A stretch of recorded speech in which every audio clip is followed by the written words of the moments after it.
राजा चेटक की पुत्री चेलना और इधर से है राजा श्रेणिक। मैं राजा हूं, मैं राजकुमार हूं, तो मेरी रानी भी राजकुमारी होना चाहिए। बस इस अहंकार के वशीभूत होकर के राजा चेटक की पुत्री चेलना के साथ में विवाह कर दिया। मान के वशीभूत होकर के मायाचारी आ गई और उन्होंने मैं जैन धर्म को मानता हूं ये कह करके विवाह करवा लिया। अब विवाह तो कर लिया, विवाह करके ले आए, लेकिन जैसे ही रानी चेलना राजगृह में आती है और वहां का नजारा देखती है तो सोचती है ऐसी विधर्मी पति के साथ में विवाह करने से तो अच्छा था कि मेरी मृत्यु ही हो जाती। ये भगवान ये दिन क्यों देखना पड़ रहा है। लेकिन वह अपने पुरुषार्थ पर विश्वास रखने वाली चेलना सोचती है एक न एक दिन मैं इन्हें सच्चा जिन धर्मी बना के रहूंगी, सच्चा सत्य का धर्मी बना करके रहूंगी। और वह निरंतर भगवान के प्रति और गाढ़ और सघनता से भक्ति करती चली जाती है। एक दिन उसे पता चला कि दिगंबर जैन निर्दोष साधु के ऊपर उसने घोर उपसर्ग किया है और 500 शिकारी कुत्तों को उनके ऊपर छोड़ दिया है। वह भगवान की भक्ति में लीन थी। जब उसे बाद में पता चला कि महाराज के ऊपर जब कुत्ते छोड़ दिए गए और मुनिराज ध्यानस्थ थे, उनकी मृदुता का ऐसा आभामंडल था, ऐसा आभामंडल था कि वह भयंकर शिकारी कुत्ते भी उनके आभामंडल में प्रवेश नहीं कर पाए और वहीं पर शीश झुका करके बैठ गए।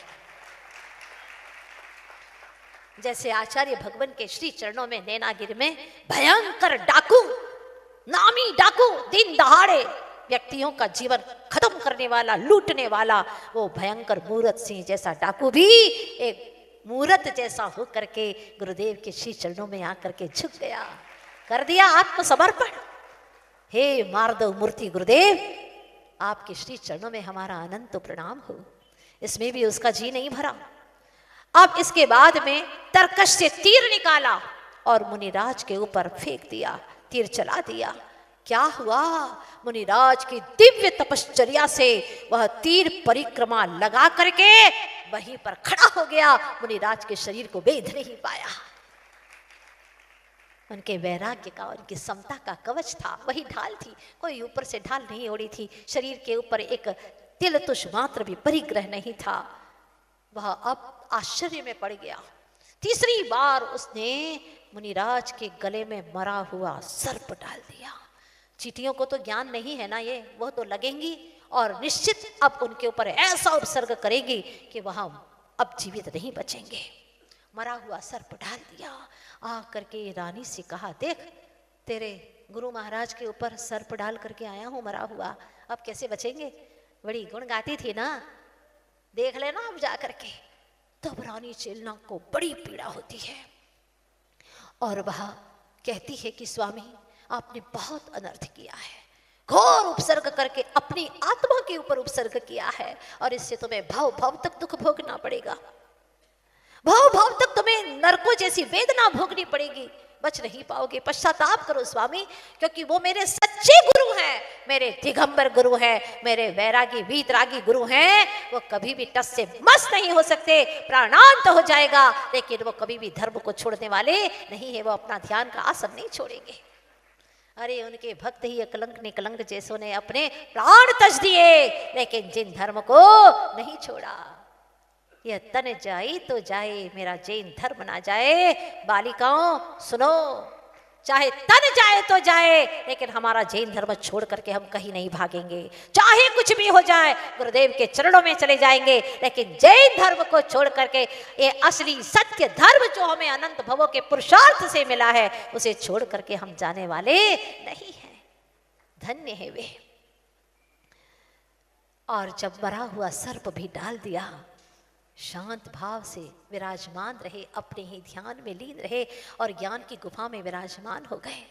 आचार्य भगवान गुरुवर श्री विद्यासागर जी महाराज हमेशा कहते हैं कि कोई विरोध करे तो उन्हें जवाब नहीं देना, क्योंकि वक्त उन्हें स्वयं जवाब देने वाला है। ये निश्चित बात है। कर्म उन्हें जवाब देंगे, हम क्यों दें? हम कर्म का कार्य क्यों करें? जो कार्य कर्म अचेतन कर सकता है तो चेतन होकर के ये कर्म क्यों कर रहा है? क्यों अपनी शक्ति का बिगाड़ कर रहा है, इसलिए तू मत कर। कर्म स्वयं उसे अगर बुरा किया है तो कर्मों से जरूर जवाब देगा। अहंकार से भर करके वह जब पत्नी से कहता है, मेरे स्वामी ऐसे नहीं हो सकते, मेरे स्वामी, मेरे प्रभु, मेरे गुरु, वो वहां से जा नहीं सकते। अरे कब के भग गए होंगे सांप फेंक करके, देखना। नहीं, वो नहीं जा सकते। और जा करके देखा, रात भर में मुनिराज के शरीर के ऊपर असंख्य चींटियां आकर के मंडरा रही थी, लेकिन चेहरे पर वही शांत भाव, वही सौम्यता। सर्प को दूर कराया, चींटियों को नीचे निकाला। इसके बाद में नीचे शक्कर डाल दी, चींटियां नीचे निकलने लगी। जब मुनिराज को देखा, मुनिराज ने ध्यान मुद्रा छोड़ी पूर्ण होने के बाद में, और जब नमोस्तु किया, तब पत्नी ने रो रो करके कहा, स्वामी आपने तो नरक का ही बंद कर लिया। निर्दोष साधु के ऊपर संत सतावे तीनों जावे, तेज बल और वंश ऐसे ऐसे कई गए, जैसे कौरव रावण कंस कई गए। और स्वामी आपने क्या किया? तब वह बार बार सोचता है कि कहीं सच में मेरा नरकगामी का, मैंने कहीं नरक आयु का बंध तो नहीं कर लिया। मुनिराज के चरणों में प्रणाम करता है, पर मुनिराज को कोई भेद नहीं था। रानी चेलना में और राजा श्रेणिक में कोई भेद नहीं किया। धन्य है जिन्होंने समता से शत्रुता में भी वही परमात्मा दशा का दर्शन किया। और वह जानते थे, वह ज्ञानी महामुनीश्वर, कि यह जीव निकट भव्य जीव है, इतना बड़ा पाप किया है तो पश्चाताप करके वह भगवान भी बन सकता है। ये तो मेरे कर्म का उदय था, अच्छे से आशीर्वाद दिया। आप लोग ये मत सोचना कि हम भी बड़े से बड़े पाप कर लें और फिर इसके बाद में एक न एक दिन तो धोना ही है, धुल जाएंगे पाप। ऐसा नहीं होता। वो राजा श्रेणिक था, वह प्रथम तीर्थंकर का, आगामी प्रथम तीर्थंकर का जीव था।